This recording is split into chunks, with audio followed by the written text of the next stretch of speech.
All right, everybody, welcome here to the stream, to the big ladder reveal here. Well, I'm just gonna jump right into it and kind of give you a little bit of a lowdown on what the theme is for this month here for ladder and some of kind of our thought process with some of this. Now, at the time of recording this, at the time of streaming here, we are sitting in the middle of Winter of Champions 2023. And of course, there's lots of fantastic matches that have already been played, lots of amazing streams and videos that people have done recording their games. If you haven't been a part of that, please check that out. There are so many great games that have already been here and lots of good competition.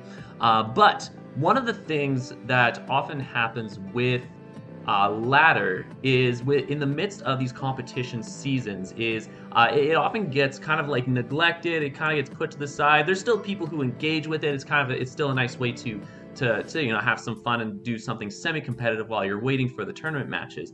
But oftentimes you do see a bit of an attendance drop on those things, understandably, because already there's so much unmatched going on. So for this season, we kind of took a look at that, and what we wanted to do for this month is we want to curate a roster and with both the roster and the map choices that it works sort of in tandem with the tournament. Not that it does anything with the results, but we figured, what if we had ladder as a way that almost reflects the tournament in some way? And so what we have done is we have taken the top 10 top 10 fighters that have appeared in the tournament so far that have been played, as well as the top 5 maps. And so what this essentially does here is it allows for people who are in the tournament to get a bit of a glimpse as to, or not a glimpse, as a bit more practice. Let's say if people are still in the midst of tournament, have these tourney games,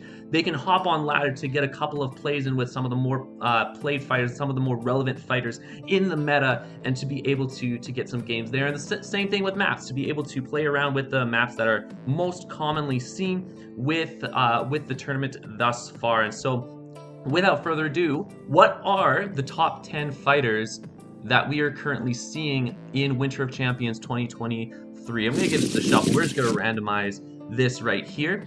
But the first fighter you're going to see, again, in no particular order here, is Houdini. Of course, one of the more recent additions to Unmatched. Houdini has been showcased multiple times in the game, is shaking up the meta in quite a substantial way. Lots of talk around Houdini, of course, and so with that, we're also seeing a lot of plays with him as well. The second one here, I'm going to zoom in a little bit. We have Dracula. This one I'm actually very pleasantly surprised to see in this list. He's still, I know with some of the fighters in some of the Marvel and Battle of Legends Volume 2, he hasn't seen at some plays, kind of seen his value drop a little bit, but it's good to see that he's getting some plays. He's still getting some wins here, and that people are actually tending to still have want to play as him, and that he still has a relevant place in the meta. So we have Dracula as our second fighter here. Of course, the T-Rex. Here we go. T-Rex, and we all know how crazy she can be on Advantage. Has already taken a place. We've seen that with the previous Summer of Legends, with how well she does on a lot of those Advantage maps. And so, of course, T-Rex has been getting plenty of plays here. Yanenga Classic.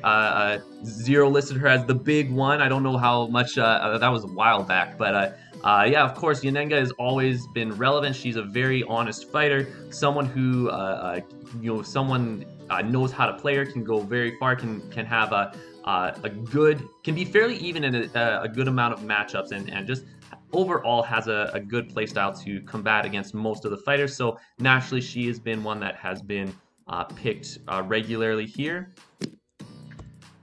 Daredevil. Yeah, of course, with the first Marvel introduction into the ladder, we have Daredevil, someone who has had quite a bit of talk as well during the tournament season, and I feel has a really cool. We've kind of seen how he plays and his place in the meta, and it's still very refreshing to see him in here.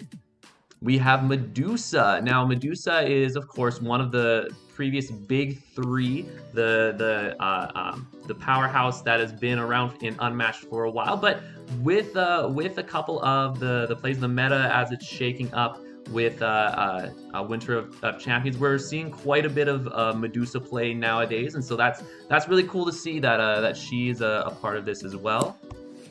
And of course, Bigfoot. I think if I go here into the notes here, I think Medusa and Bigfoot are the two most chosen fighters so far, most picked fighters, most played, I should say.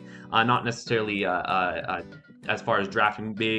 There, you won't see an Electra or a Sherlock on this list. Spoilers, I'm sorry. But having Bigfoot on this list, he's one of the big fighters that has been chosen. Maybe part of that's with Houdini being a menace and being able to deal with some of the bigger threats that are higher up in the tier list.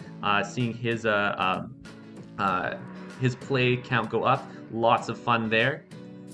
Last three here we have Moon Knight, another very popular Marvel character, one that is similar to Yanenga. I find is someone who, if you have someone who is piloting and knows how to pilot, Moon Knight is able to do extremely well, and he can do with those abilities. He can go into many matchups and have a good shot. So glad to see Moon Knight here. We have Achilles from Battle of Legends Volume 2. Again, just another powerhouse. I think very similar to the other two.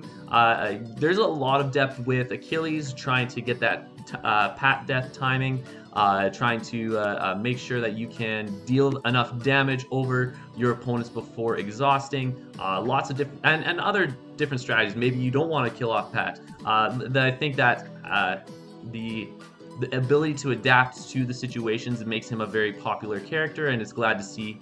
I'm glad to see him here. And last but not least, Luke Cage, my favorite Marvel fighter here.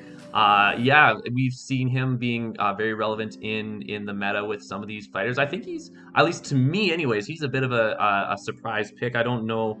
I think he's actually decently.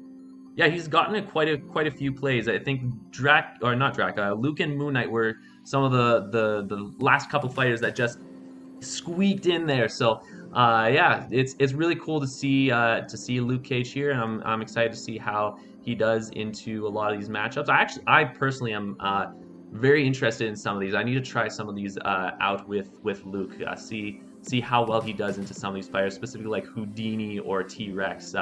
But yeah, always happy to see Luke there. So these are the 10 currently, as of January 31st, the 10 most played fighters for Winter of Champions. These are a lot of strong fighters. I really do. It's fitting that we have these 10 here, because I think even though we went by most plays, it's really it really does create a nice rounded roster in my opinion. So I love this roster. I'm excited to see what happens. And of course, if you're a part of the tournament, you can use these characters to practice. And if you're not a part of the tournament, you can even have a little bit of that taste of the tournament experience and be able to hop onto ladder in a semi-competitive format, be able to try these out, kind of get an idea of where the meta has been turning towards in regards to the first half of this tournament.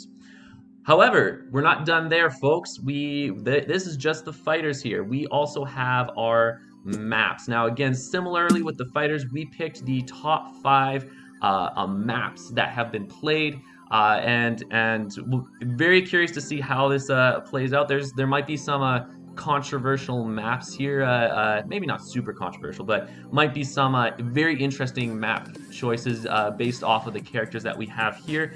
I'm curious as to how the ladder meta will kind of shake up as a result of that.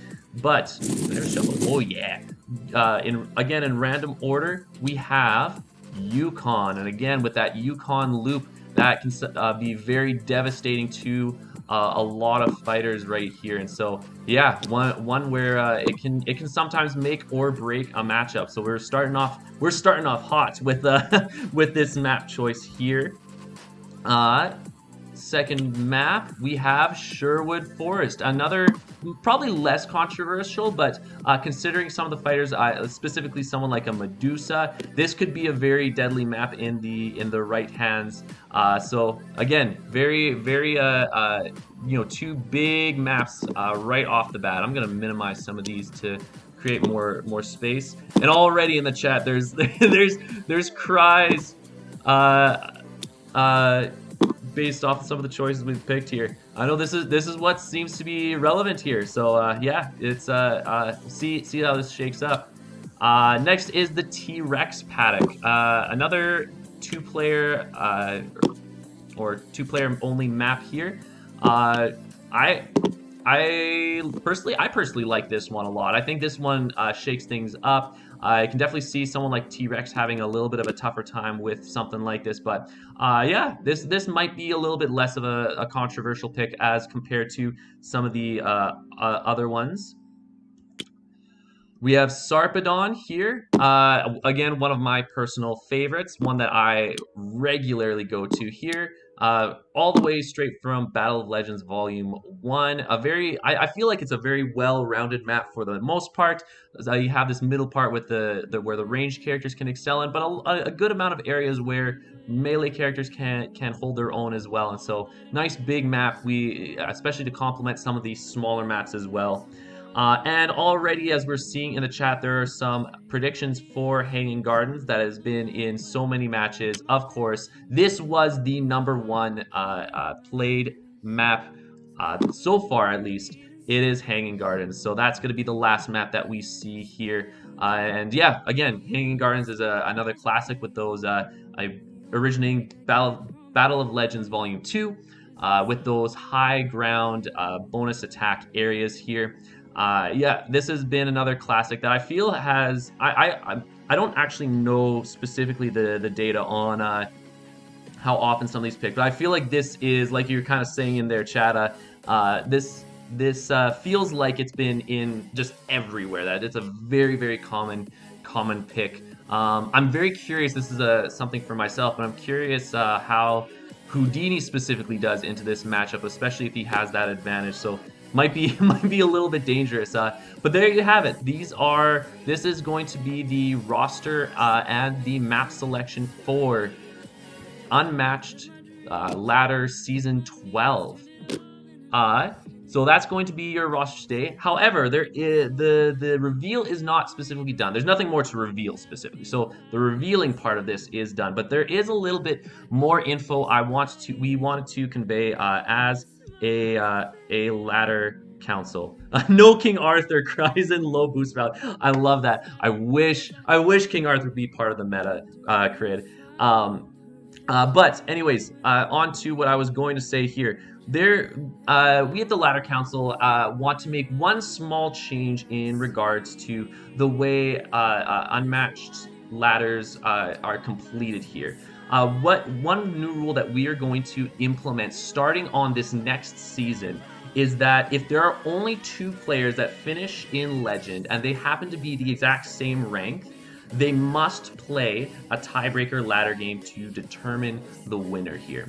And the reason for some of this is while we still want to hold strong, we do think that if you get there first, there should be some sort of reward. I think that there was a reason why we kind of implemented that in the first place.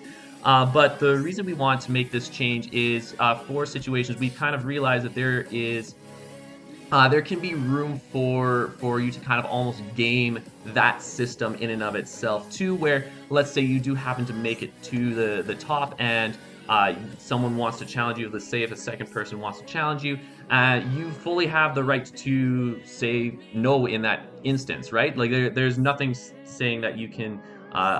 There's no one who's telling you that you can't. You have to accept the challenge there, and so because of that. In specifically 2-player instances, we want to make sure that we are rewarding people who are wanting to continue to move up in ladder, who are wanting to get more games in, and who genuinely want to try and make it up to the top. So if there are 2 people who are in ladder who are who are of the same specific rank, then what we'll do is we'll do a tiebreaker. Now, of course, if there's 3 or more, that can be kind of avoided with that old rule still applies if you were the first one in Legend, if all 3 are still on a similar playing field there. Or even if there's two who are on a similar playing field and one who is in Legend who could possibly make it up, then you can kind of play around that by battling someone else who is in Legend to try and get further there. But that way, it just allows us to focus, prioritize on rewarding players for trying to win through the competition there, and trying to trying to genuinely just rise up in the rankings rather than trying to game it and just kind of hold your position there. So we want to just minimize that and make that fair for all people. And of course, if we're loving what we are seeing in ladder so far, and we're loving the progress that is being made, and all of the really, I find for myself the coolest thing is that data that is pulled up, that is accumulated, how the meta in these individual ladders shake up. So that is going to be it for the reveal for Unmatched Season 12 ladder. Yeah, let me know in the comments. I will put this on YouTube as well if you wanted to let me know in the comments there what you guys think. How do you guys feel about this season?